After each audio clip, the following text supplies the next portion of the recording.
Hello everyone, मैं मोहित गंगवार आप सभी का स्वागत करता हूं विद्यादान क्लासेस में।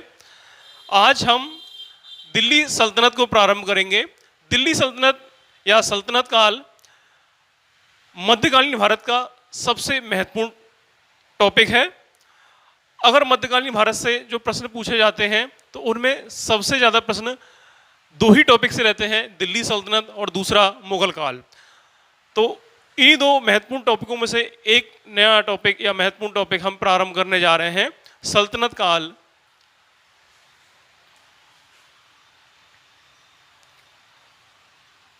दिल्ली सल्तनत।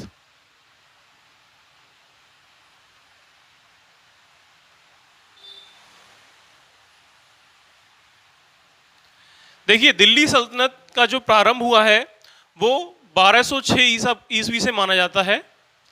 1206 ईस्वी 1206 ईस्वी से दिल्ली सल्तनत प्रारंभ होता है और दिल्ली सल्तनत का अंत होता है 1526 ईस्वी में, जब मुगल काल भारत में प्रारंभ हो जाता है।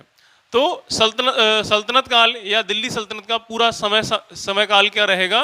1206 से लेकर के 1526 ईस्वी के तक के समय को हम दिल्ली सल्तनत के अंतर्गत रखते हैं। लास्ट क्लासों में हमने देखा कि किस प्रकार से तुर्क और अरब और तुर्क लोगों ने भारत के ऊपर आक्रमण किया और भारत में जो एक तुर्क आक्रमणकारी मोहम्मद गौरी आया, मोहम्मद गौरी ने किस प्रकार से अजमेर, दिल्ली और पंजाब के क्षेत्रों को जीता और उसके बाद उसके एक गुलाम जिसका नाम कुतुबुद्दीन ऐबक था, उसने बुंदेलखंड और कन्नौज, कलिंजर, इन सभी क्षेत्रों को जीत लिया। अब हमने बताया था लास्ट क्लास में कि 1206 ईस्वी में मोहम्मद गौरी की मृत्यु हो जाती है। मोहम्मद गौरी की मृत्यु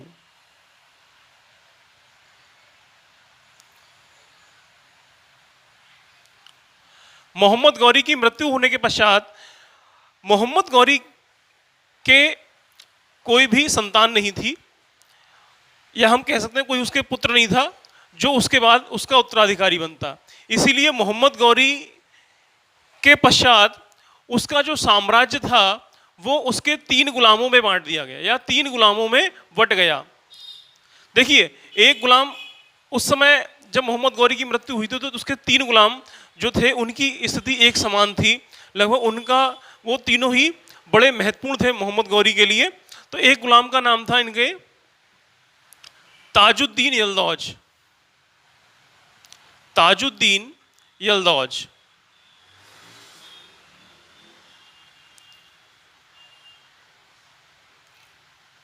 दूसरे गुलाम का नाम था नसीरुद्दीन कुबाचा। नसीरुद्दीन कुबाचा।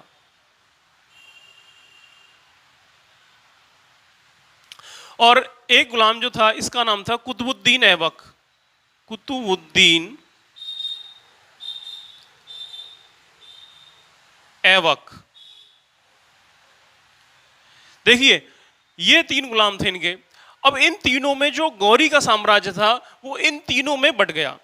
ताजुद्दीन यल्दौज जो था इसका अधिकार कहां पर रहा? गजनी पर। इसका अधिकार कहां पर रहा? गजनी पर। नसरुद्दीन कुबाचा ने सिंध और मुल्तान पर अधिकार रखा अपना। सिंध और मुल्तान, इन क्षेत्रों पर इसका अधिकार था। और कुतुबुद्दीन ऐबक का जो था क्षेत्र था वो लाहौर, दिल्ली, है ना, यह हम कह सकते हैं। बाकी जो बचा समस्त भारत या समस्त भारत। समस्त भारत से मतलब यहां पर यह होगा कि जो उस समय तुर्कों के अधीन था। समस्त भारत से मतलब यहां यह मत निकाल लेना कि पूरा दक्षिण भारत, उत्तर भारत, संपूर्ण उत्तर भारत और संपूर्ण दक्षिण भारत। यहां पर मतलब है तुर्कों के अधीन जो था, मतलब समस्त भारत जो तुर्कों के अधीन था।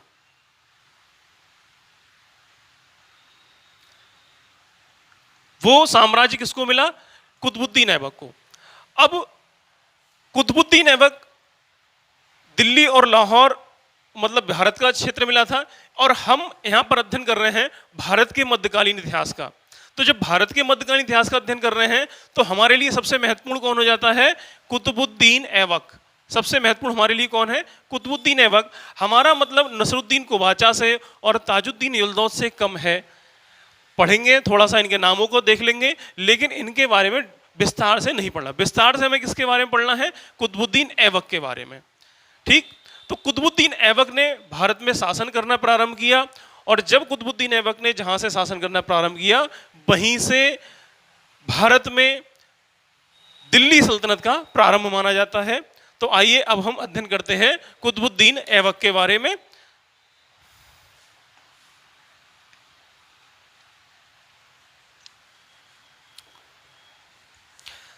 देखिए, कुतुबुद्दीन ऐबक ने जब भारत में शासन किया, ठीक, तो कुतुबुद्दीन ऐबक जो था वो मोहम्मद गौरी का गुलाम था।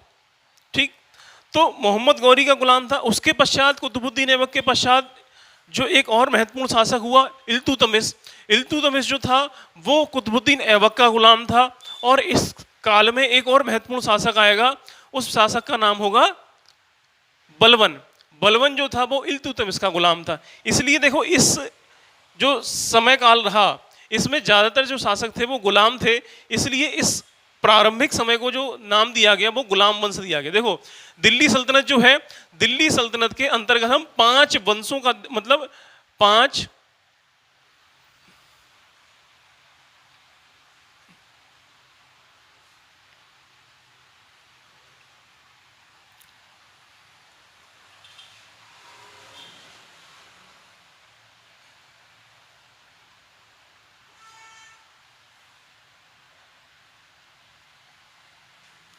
देखो, पहला था हमारा गुलाम वंश, गुलाम वंश। दूसरा हमारा था खिलजी वंश, खिलजी वंश। तीसरा है हमारा तुगलक वंश। इसके पश्चात हमारे आते हैं सैयद, सैयद वंश। इसके पश्चात आता है लोदी वंश, लोदी वंश। ठीक, ये 5 राजवंश हुए हैं या 5 वंश हुए हैं जिन्होंने दिल्ली सल्तनत में शासन किया या दिल्ली पर शासन किया। ठीक, अब देखो, जो आपके परीक्षा में पूछा जाता है, परीक्षा में पूछा जाएगा सबसे पहले एक तो इनका क्रम। अब देखिए, जो पेट वगैरह के एग्जाम होने वाले हैं जल्दी में ही, उनमें इस प्रकार के प्रश्न ज्यादा पूछे जा रहे हैं। वो एक प्रश्न में 2-3 प्रश्न अंदर समाहित कर देता है। ठीक, तो उसमें पूछ लेगा आपसे कि निम्न वंशों को क्रम के अनुसार लगाइए। तो ये जो हमने आपको लिख के दिखाया सामने, ये क्रम के अनुसार है। दिल्ली सल्तनत में शासन करने वाले जितने वंश हैं 5, ये क्रम के अनुसार लगे हुए हैं। तो देखिए, सबसे पहले गुलाम हुए थे, तो नंबर 1 पर गुलाम आ जाएंगे। देखो, इनके लिए एक छोटी सी ट्रिक है। गुलाब खिले तो सूंघ लो, ये ट्रिक है। इससे अगर आपको ये ट्रिक याद हो जाएगी तो आप आराम से इनके क्रम को याद रख सकते हैं। गुलाब से मतलब हो जाएगा गुलाम। ठीक, गुलाब से गुलाम याद रखिएगा। खिले से खिलजी हो जाएंगे, खिले से कौन हो जाएगा? खिलजी। तो से कौन हो जाएगा? तुगलक। और सूंघ से क्या हो जाएगा? जो सूंघने के अर्थ में संबंध में है वो है सैयद। और लो से कौन हो जाएंगे? लोदी। ठीक, तो ये ट्रिक आप नोट कर सकते हैं, गुलाब खिले तो सूंघ लो। इससे आपको इनका क्रम याद रहेगा, गुलाम, खिलजी, तुगलक, सैयद, लोदी। अब देखिए, अब बात आती है इनका समय काल कब से कब तक रहा। जैसे दिल्ली सल्तनत थी, दिल्ली सल्तनत का हमने पूरा टाइम पीरियड या समय काल बताया, 1206 से लेकर के 1526 ईस्वी तक का जो समय था वो दिल्ली सल्तनत के अंतर्गत आता है। ठीक, अब हमने कहा सबसे पहला वंश गुलाम वंश था। तो गुलाम वंश जब सबसे पहले हुआ तो इसका समय काल कहां से प्रारंभ होगा? 1206 ईस्वी से। 1206 में गुलाम वंश प्रारंभ हुआ और गुलाम वंश कब तक चलेगा? 1209 990 ईस्वी तक का जो समय है वो किसके अंतर्गत है? गुलाम वंश के अंतर्गत। इसके बाद वो खिलजी आते हैं, तो खिलजियों का समय कब से प्रारंभ होगा? जहां गुलाम वंश का काल खत्म होगा, ठीक, वहां से खिलजी प्रारंभ होंगे। 1290 से खिलजियों का समय स्टार्ट होगा और खिलजी का शासन चला है, मतलब खिलजियों का 1320 ईस्वी तक। कब तक चला? 1320 ईस्वी तक। अब देखिए, अब जहां खिलजियों का शासन समाप्त होगा वहां से तुगलकों का प्रारंभ होगा। तो ये जो हो जाएगा ये है खिलजियों का और तुगलकों का शासन। यहां लिख देते हैं मैं 1320 में इनका प्रारंभ होगा और इनका शासन चला 1414 ईस्वी तक। कब तक चला? 1414 ईस्वी तक। अब देखिए सैयद वंश आया। अब जहां तुगलकों का शासन समाप्त होगा वहीं से सैयदों का शासन प्रारंभ हो जाएगा। 1414 ईस्वी से कब तक चला? ये 1451 ईस्वी तक। किसका समय है ये? सैयद वंश का या सैयदों का। इसके बाद अगला वंश है हमारा लोदी वंश। कौन सा है? लोदी वंश। तो देखिए लोदी कहां से प्रारंभ होंगे? 1451 से प्रारंभ होंगे और लोदियों का समय कब तक जाएगा? 1526 ईस्वी तक का समय जो है वो लोदियों का है, ठीक। क्योंकि हमने बताया लोदी वंश जो था वो दिल्ली सल्तनत का अंतिम वंश था। तो जहां पर लोदी वंश का अंत होगा वहीं पर दिल्ली सल्तनत का भी अंत हो जाएगा और वो तिथि क्या होगी? 1526 ईस्वी। ठीक है, क्लियर हो जाएगा। अब देखिए, अब कभी कभी प्रश्न में आ जाता है कि कौन से वंश का शासन, मतलब ये जो 5 वंश हुए, इन 5 वंशों में कौन से वंश ने सबसे ज्यादा समय तक दिल्ली सल्तनत पर राज किया? अब देखो, अगर हमको इनका टाइम पीरियड याद है तो हम ये प्रश्न आसानी से कर सकते हैं, लेकिन उसमें भी हम क्या करेंगे, कई बार गिनने की आवश्यकता पड़ जाएगी। इसलिए हम अच्छे से याद रख लें, सबसे अधिक समय तक शासन करने वाला वंश कौन सा है? तुगलक। तुगलक, ठीक। इसे हम किससे दर्शा सकते हैं? टी से। शॉर्ट फॉर्म इसका अगर अंग्रेजी के लेटर से देखोगे तो पहला लेटर कौन सा बनेगा इसमें? टी। तुगलक किससे हमने दर्शा दिया? टी से। तो सबसे अधिक समय तक शासन करने वाला वंश कौन सा हो जाएगा? तुगलक वंश, ठीक।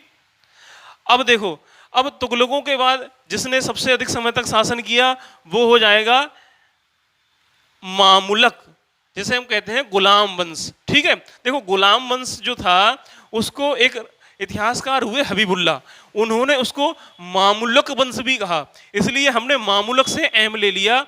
तो इसके बाद सबसे अधिक समय तक, मतलब तुगलकों के बाद सबसे अधिक समय तक शासन किसने किया? मामुलकों ने किया, ठीक। फिर लोदियों ने शासन किया तो उसका एल आ जाएगा। फिर सैयदों ने सबसे, मतलब लोदी के बाद सबसे अधिक समय तक किसने किया? सैयद ने किया, तो एस उसका। और सबसे बाद में क्या आ जाएगा? के फॉर खिलजी, ठीक है। तो सबसे कम समय तक शासन करने वाला अगर पूछा जाता है तो कौन हो जाएगा? खिलजी वंश। कौन सा वंश हो जाएगा? खिलजी वंश, ठीक है। तो याद रखेंगे आप लोग कि सबसे अधिक समय तक शासन करने वाला वंश कौन सा है? तुगलक वंश। और सबसे कम समय तक शासन करने वाला खिलजी वंश है, ठीक। तो आप लोग आराम से इसको बता सकते हैं।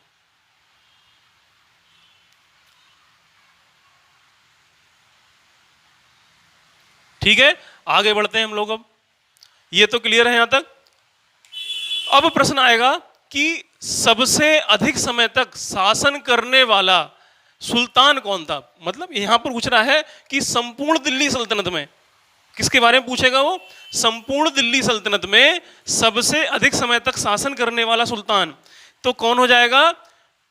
बहलोल लोदी। क्या नाम होगा उसका? बहलोल लोदी। बहलोल लोदी कौन था? अभी हम विस्तार में अध्ययन करेंगे ही। एक हमारे सबसे अंतिम वंश हुआ है लोदी वंश, ठीक।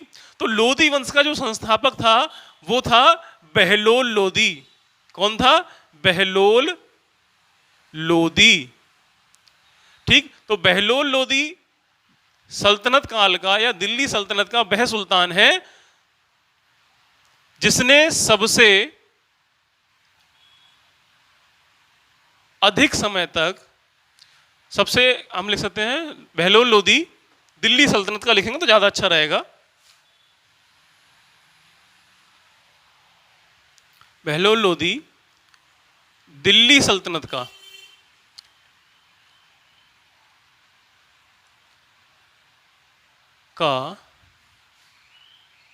सबसे लंबे समय तक रहने वाला सुल्तान। ठीक, और इसका कितना हो जाएगा कार्यकाल? 38 वर्ष तक। कितने वर्ष तक रहा ये? 38 वर्ष तक। और इससे कम कौन सा रहेगा? फिरोज शाह तुगलक। फिरोज शाह तुगलक, इसने 37 वर्षों तक शासन किया था। कितने वर्षों तक? 37 वर्षों तक। ठीक है, ये दो हमने बता दिए। सबसे लंबे समय तक शासन करने वाला बहलोल लोदी और उसके बाद फिरोज शाह तुगलक का नाम आता है। ठीक, अब कभी कभी प्रश्न पूछ लेता है, ये पूछेगा कि दिल्ली सल्तनत में सबसे विशाल साम्राज्य या सबसे बड़ा साम्राज्य किस सुल्तान का था? तो कौन हो जाएगा? MBT। इसे हम शॉर्ट में लिख सकते हैं, और मतलब इसका वैसे नाम क्या होता है? मोहम्मद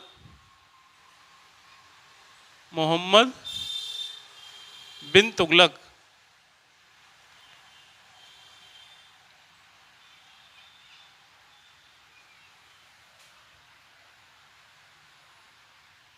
ठीक है, इसका हो जाएगा सबसे बड़ा साम्राज्य, है ना, सबसे बड़ा साम्राज्य किसमें? दिल्ली सल्तनत में। दिल्ली सल्तनत में। ठीक, ये कुछ महत्वपूर्ण प्रश्न मैंने आपको दिल्ली सल्तनत का प्रारंभ करने से पहले बता दिए, और ये सभी प्रश्न महत्वपूर्ण हैं जो एक एक दो दो नंबर में पूछे जा सकते हैं। अब हम प्रारंभ करेंगे कुतुबुद्दीन ऐबक का काल। अब देखिए, कुतुबुद्दीन ऐबक को लिख लेते हैं। कुतुबुद्दीन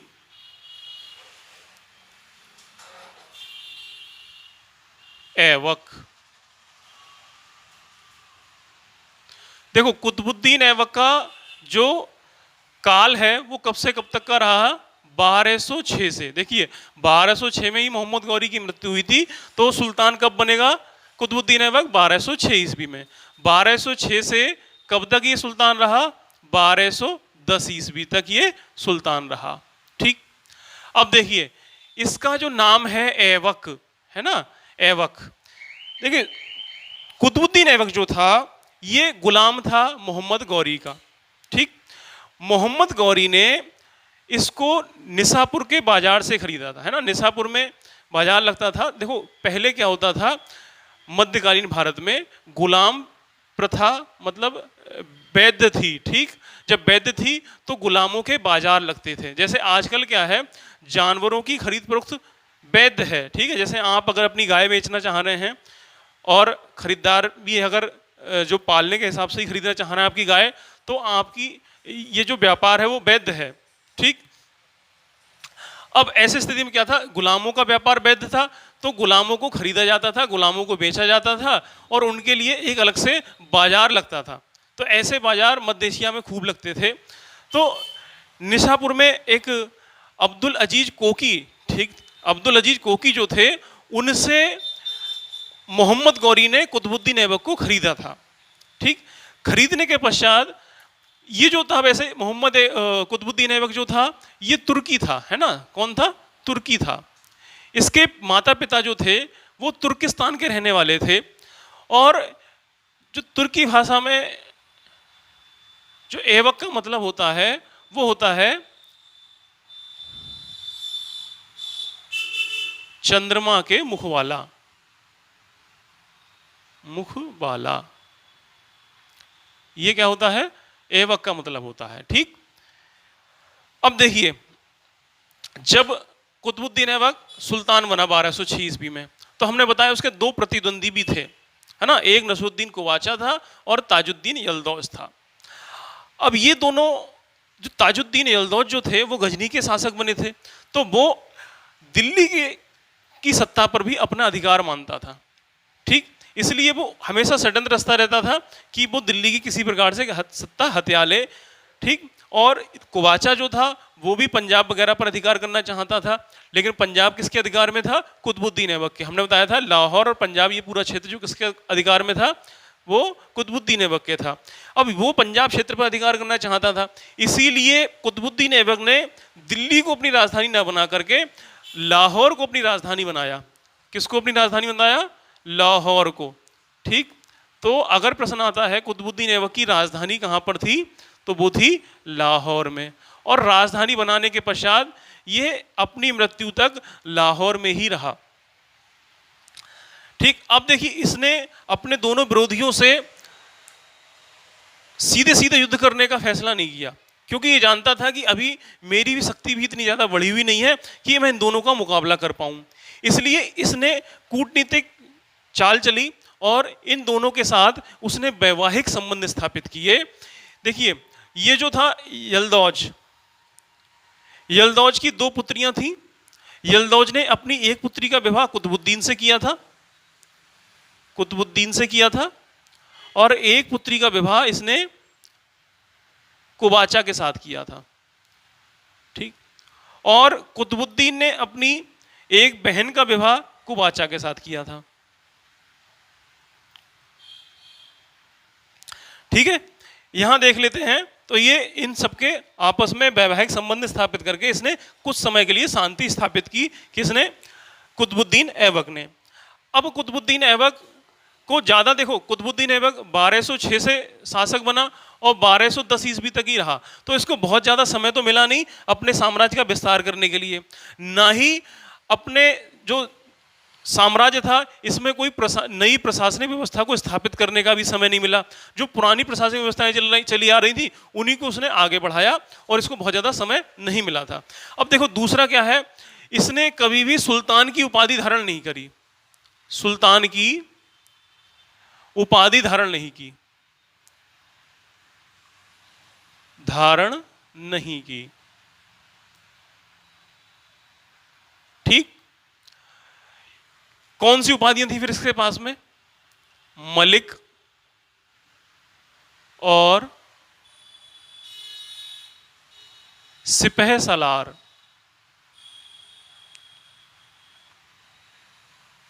ठीक है, इन दो उपाधियों से ही इसने अपना काम चलाया और सुल्तान की उपाधि धारण नहीं की। अब देखिए, जब मोहम्मद गौरी की मृत्यु हुई थी तो मोहम्मद गौरी का गुलाम कुतुबुद्दीन ऐबक था।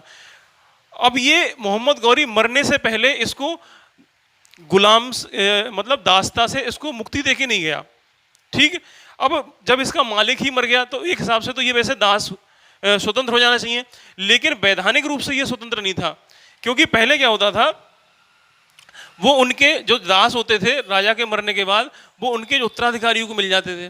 तो इसलिए ये जब सुल्तान बना, मतलब दिल्ली की जब गद्दी पर बैठा या तुर्की साम्राज्य का शासक बना जब कुतुबुद्दीन ऐबक, तो उस समय ये गुलाम था। ठीक, गुलामी से इसको मुक्ति नहीं मिली थी, इसलिए इसने इसको 1208 ईस्वी में गुलामी से मुक्ति मिली। कब मिली इसे मुक्ति? 1208 ईस्वी में इसको मुक्ति दी किसने? महमूद नाम का एक शासक आया, महमूद। अब महमूद कौन था? देखिए, मोहम्मद गौरी के एक बड़े भाई थे जिनका नाम था गयासुद्दीन, और गयासुद्दीन गौर के शासक थे। तो गयासुद्दीन जो गौर के शासक थे उनका पुत्र था महमूद, तो महमूद भी गौर का ही शासक था। इसने 1208 ईस्वी में इसको दास्ता से मुक्त किया। ठीक है, और इसको भारत का सुल्तान स्वीकार कर लिया, मतलब कहा कि भारत का शासक कौन है, वो है कुतुबुद्दीन ऐबक। अब इसकी जो दास्तां से मुक्ति पत्र जो लेकर के आया था, वो लेकर के आया कौन, हसन निजामी। हसन निजामी। दास्तां से मुक्ति पत्र लाने वाला कौन था, हसन निजामी। ठीक है, हसन निजामी ने एक पुस्तक लिखी है, इसकी पुस्तक का नाम है ताजुल मासिर। ताजुल मासिर। ठीक है, यह भी महत्वपूर्ण है, कई बार पुस्तकें पूछ लेता है कि हसन निजामी की पुस्तक कौन सी है, ताजुल मासिर। या ताजुल मासिर किसके द्वारा लिखी गई, तो याद रखिएगा हसन निजामी के द्वारा लिखी गई। ठीक, देखिए जो कुतुबुद्दीन ऐबक था, उसने हसन निजामी को अपने दरबार में संरक्षण दे रखा था, और एक लेखक और हुए जिनको इसने संरक्षण दिया था, उनका नाम था फक्र ए मुदब्बिर। मुदब्बिर। ठीक है, इन्होंने भी एक पुस्तक लिखी, इनकी पुस्तक का नाम था आदाबुल हर्ब। आदाब उल हर्ब। आदाबुल हर्ब, ये इनकी पुस्तक का नाम था। तो ये दोनों लेखक और इनकी पुस्तकें दोनों ही अच्छे से याद कर लीजिएगा, इंपॉर्टेंट हैं दोनों। अब ये तो हो गया इसकी दास्तां से मुक्ति के प्रश्न, ठीक, जिसे मिल गई इसको। अब आगे क्या हुआ, भारत में इसने कुछ निर्माण कार्य कराए। बहुत ज़्यादा समय तो मिला नहीं था, लेकिन भारत में फिर भी इसने कुछ निर्माण कार्य कराए। देखिए जो इसके निर्माण कार्य थे वो कौन कौन से थे, निर्माण कार्य। ये किसके निर्माण कार्य हैं, कुतुबुद्दीन ऐबक के। कुतुबुद्दीन ऐबक ने देखो अजमेर में अढ़ाई दिन का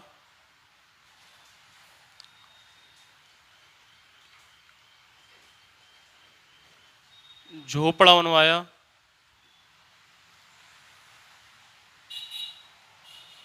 ये जो था अढ़ाई दिन का झोपड़ा, ठीक है, ये विग्रहराज चतुर्थ जो थे चौहान शासक, ठीक, उनके द्वारा एक संस्कृत विद्यालय बनवाया गया था।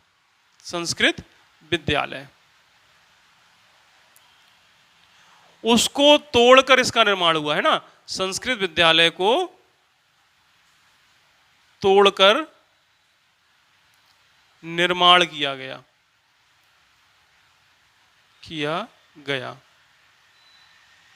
ठीक, अब हुआ क्या था, ये किसने बनवाया था, विग्रहराज चतुर्थ ने बनवाया था ये संस्कृत विद्यालय। विग्रहराज चतुर्थ, ये विग्रहराज चतुर्थ जो थे ये संस्कृत के विद्वान आदमी थे। ठीक है, ये विद्वान राजा था संस्कृत का। इसने एक संस्कृत में नाटक की भी रचना की, और उस नाटक का क्या नाम था, हरिकेली। क्या नाम था, हरिकेली। ये इसका क्या था, संस्कृत नाटक था।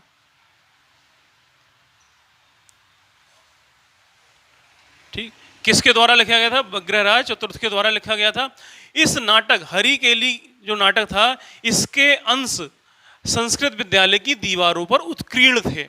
तो प्रश्न पूछा गया है कि अढ़ाई दिन का झोपड़ा जिस संस्कृत विद्यालय को तोड़कर बनाया गया, उसकी दीवारों पर किस नाटक के अंश उत्कीर्ण थे। तो कौन सा हो जाएगा नाटक, हरिकेली। किसके द्वारा रचा गया, विग्रहराज चतुर्थ के द्वारा रचा गया था। ठीक है, और किस पर अंकित थे इसके अंश, संस्कृत विद्यालय के ऊपर, जिसको तोड़ करके कुतुबुद्दीन ऐबक ने अजमेर में अढ़ाई दिन का झोपड़ा बनवाया था। ठीक, अब इसने देखिए दिल्ली में दो निर्माण कार्य दिल्ली में कराए। ठीक है, अच्छा, अजमेर में जो अढ़ाई दिन का झोपड़ा था ये मस्जिद है। ठीक है, याद रखिएगा ये मस्जिद थी।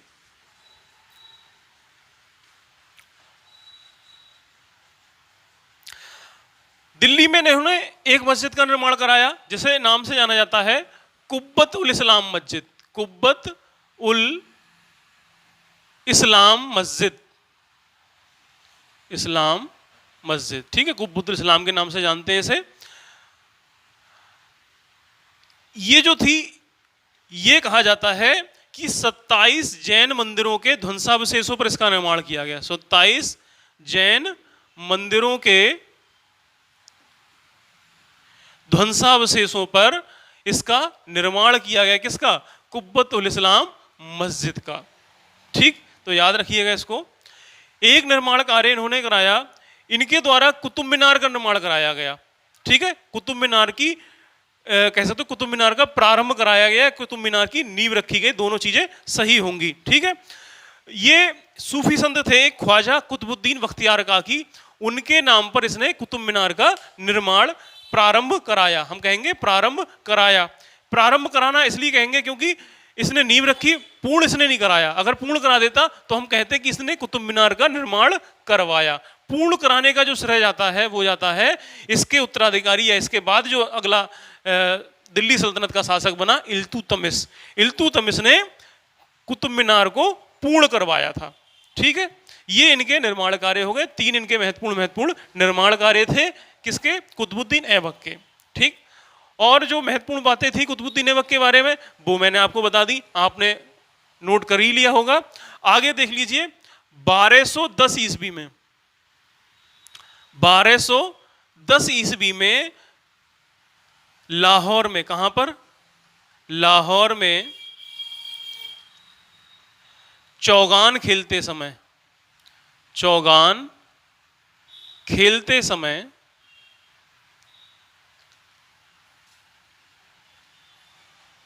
घोड़े से गिरकर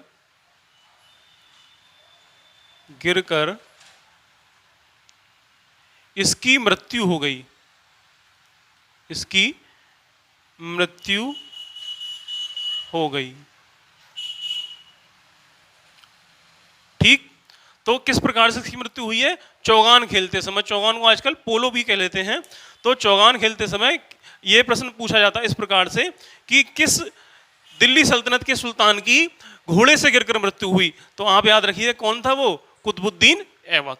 ठीक, अब कुतुबुद्दीन ऐबक की जब मृत्यु हो गई तो उसके पश्चात जो शासक बना, ऐसा माना जाता है इनके पश्चात आराम शाह नाम का शासक आया। आराम शाह। ठीक है, और आराम शाह को हटा करके जिसने सत्ता ग्रहण की वो था इल्तुतमिश। तो इल्तुतमिश, आराम शाह, इन दोनों के बारे में हम अगली क्लास में पढ़ेंगे।